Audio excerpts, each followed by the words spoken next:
নমস্কার, আমি মৌকথা। আমার চ্যানেলে সবাইকে স্বাগত জানাই। এই ফুলটা দেখো, এই ফুলটা দেখে কি তোমরা বুঝতে পারছো এটা কী ফুল গাছ? এই গাছটার নাম হলো যে ডেনড্রোবিয়াম কিঙ্কিয়ানাম, কিন্তু আসলে এখানকার স্থানীয় নামে এটাকে অর্কিড বলা হয়।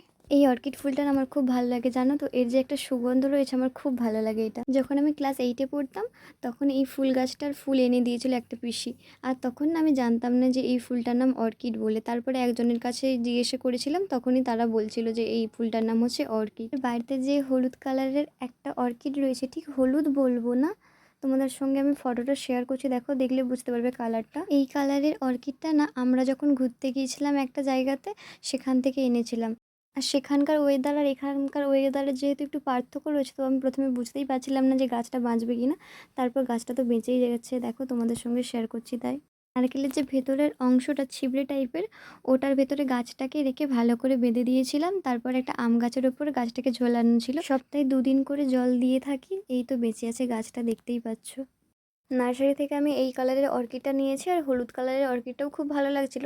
তারপরে ভাবলাম যে একটা তো আমার কাছে রয়েছে, ওটা থাক, এর পরের বারে এসে নিয়ে যাব। আর কিছু ইনডোর প্ল্যান্টও নিয়েছি, তোমাদের সঙ্গে তো এর আগে ভিডিও শেয়ার করেই ছিলাম। তো যারা দেখোনি তারা গিয়ে চ্যানেল দেখে আসতে পারো। তোমাদের কার কার বাড়িতে এই কালারের অর্কিড রয়েছে আমাকে কমেন্ট করে জানিও। আর আজকের ভিডিওটা যদি ভালো লাগে চ্যানেলটাকে সাবস্ক্রাইব করো।